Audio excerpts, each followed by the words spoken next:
तो आप ऑपरेट करना, ठीक है। तो last time we are started with respiratory system chapter. हमने डिस्कस किया था कि इसका हाफ ऑलमोस्ट थोड़ा सा पार्ट इनिशियल पार्ट है, we have completed respiration in plants. We discussed how aerobic respiration takes place in the presence of oxygen.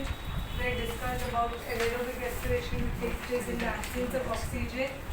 We had discussed aerobic respiration और anaerobic का जो है हम लोगों ने मेनली डिफरेंस डिस्कस किया था, that it is a complete oxidation, it is incomplete।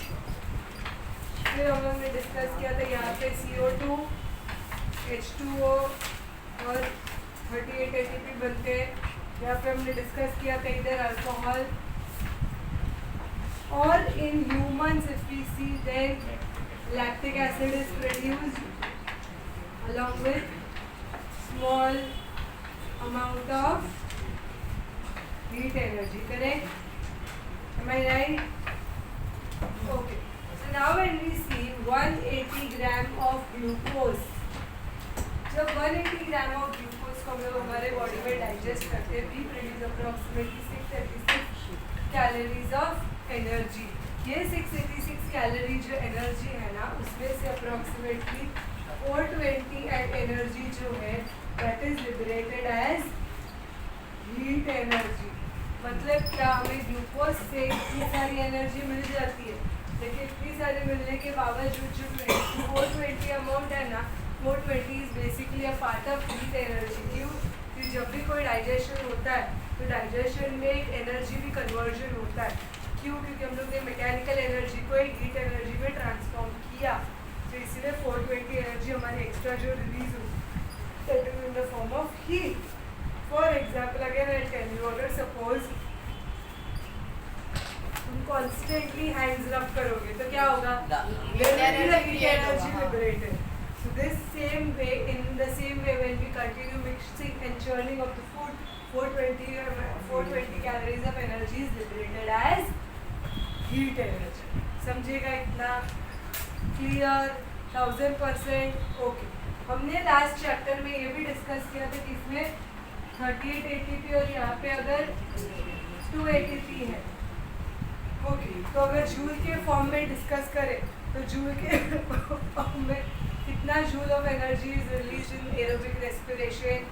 Last chapter में शायद ये सब कुछ था, थोड़ा सा जूल में नहीं था, जूल में नहीं था, के कैल में था, के कैल 686। इधर किसी ने तो डाउट पूछा था,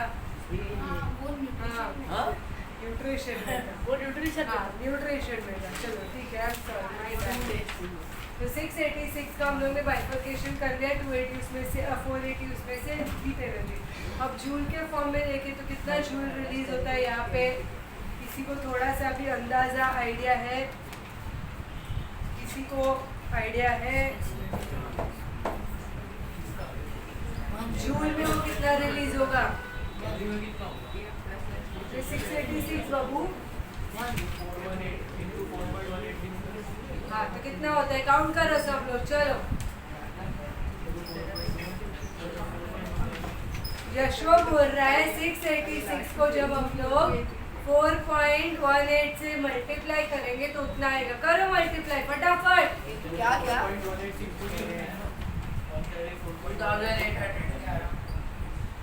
अभी मुझे कैलकुलेशन करके बताओ, बुक से देख के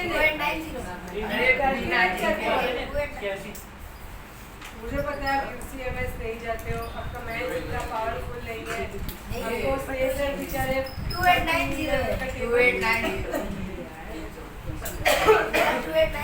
नहीं करना है मैथ, कोई प्रॉब्लम नहीं, मैं बता दूंगी पहले जो तुम लोग बोल रहे हो भाई। हाँ भाई तुम लोग टेक्स्ट बुक से बोल रहे हो, टेक्स्ट बुक से देख लेते हैं। अरे इधर ही तो दिया तो वही बोल रही हूँ, अगर मैथ्स वाला काउंट नहीं करना है, याद नहीं रखते, डायरेक्टली याद है।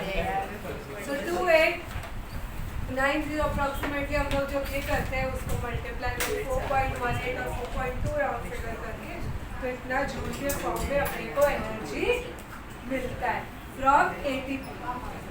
Also another thing, 1 ATP is equals to how much calories of energy? 1 ATP is equals to 7 kcal of energy. तो अगर 38 ATP into 7 करेंगे तो कितना होगा? 7 into 8 26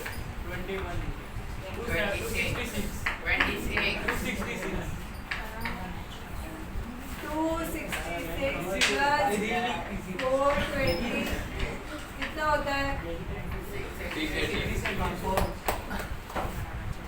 समझो आपकी बाइफर्केशन तुम लोग को क्लियर? तो जो 266 अमाउंट ऑफ एनर्जी था that is release in the form of ATP. ATP क्यों मैं स्पेसिफाई कर रही हूँ? Because that again we are going to utilise in our day to day activities.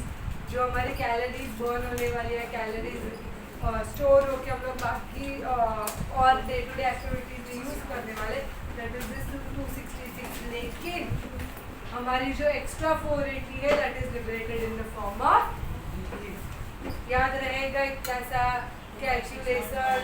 ठीक है, अगर सपोज इसी के बदले एनएरोबिक रेस्पिरेशन होगा तो 7 into 2 कितना होता? 14. तो सिर्फ 14 kcal is liberated. क्यों? क्योंकि सिर्फ 2 ATP रिलीज होते हैं during anaerobic respiration. Anaerobic respiration takes place in the absence of oxygen. Anaerobic respiration में क्या फॉर्म होता है? ह्यूमंस में लैक्टिक एसिड, और अगर हम लोग में कोई दूसरा प्रोडक्ट फॉर्मेट किया है. હું કાંદીવાળી જાઉં છું. તમે લોકો પછી બહારનો લેક્ચર પતે પછી નીચે વાળા જજો ને એકવાળા ઉપર આવી જશે. નેક્સ્ટ લેક્ચર રેકોર્ડ કરાવો. હા તો સર હા પાડે તો કરજો. સર ના પાડે તો નાશ પાડશે. મસ્તી નહીં કરતા. આ તો કે સેકન્ડ થઈ જજો. કાંદી પછી હું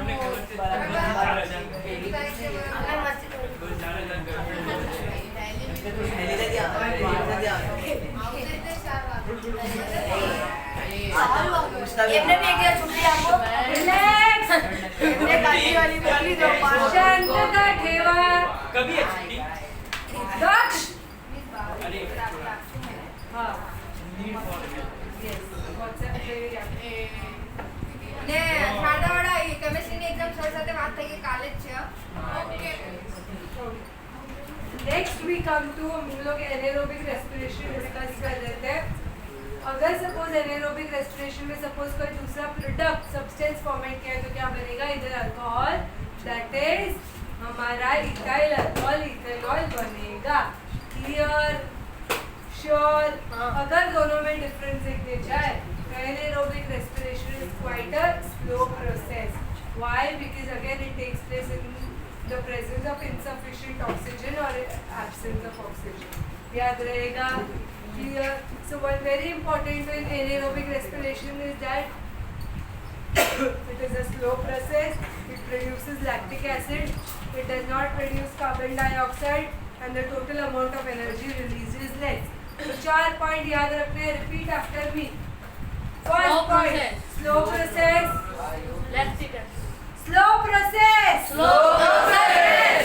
Lactic acid is released. Lactic acid is released. No CO2 produced. No CO2 produced. Less amount of energy. Less amount of energy. याद रहेंगे अभी ये 4 पॉइंट पक्का. यही तुम लोग को डिफरेंस बिटवीन में एरोबिक रेस्पिरेशन के साथ तालमेल करके बिठा के लिखना है फॉर 2 मार्क्स और 3 मार्क्स. याद रहेगा? पक्का? ओके.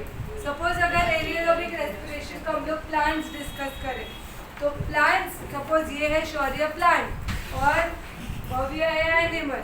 प्लांट्स में क्या ए भाई तो क्या देख रहे हैं? તો બોલે શૌર્ય को अरे मैंने तो किया कुछ.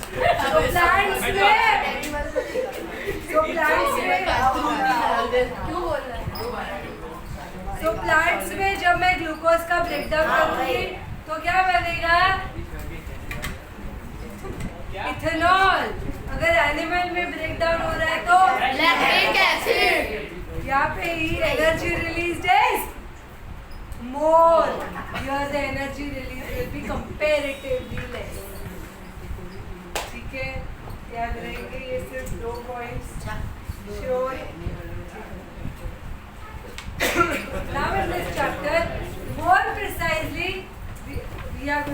discuss about we are going to discuss about aerobic respiration in humans. Okay. When we start discussing, before that I want to ask कि last time हमने notes लिखे थे ये chapter के कुछ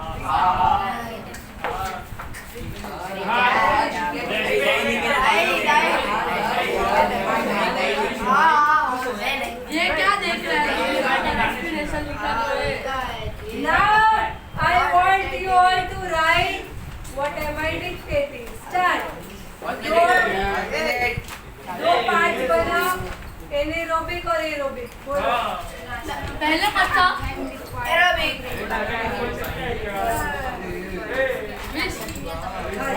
ये बाहर क्या देखो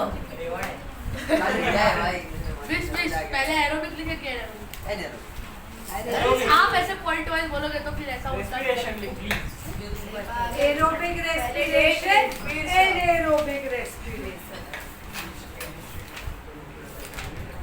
मैं ये चैप्टर में जो पॉइंट्स है वही पॉइंट्स अभी लिखा रही हूँ। दूसरे चैप्टर में भी पॉइंट्स थे, but your we are writing only about points which are present in this chapter. Aerobic and anaerobic दोनों का भी हो सकता है। दोनों एनिमल्स का, दोनों प्लांट्स का हम लोग ऐसे नहीं लिख रहे, इन जनरल लिख रहे।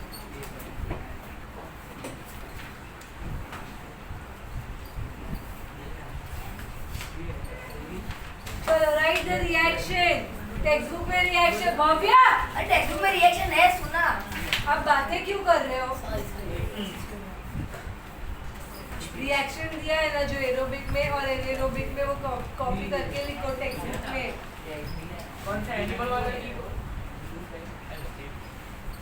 टेक्स्ट बुक खोल के देखोगे तो समझेगा।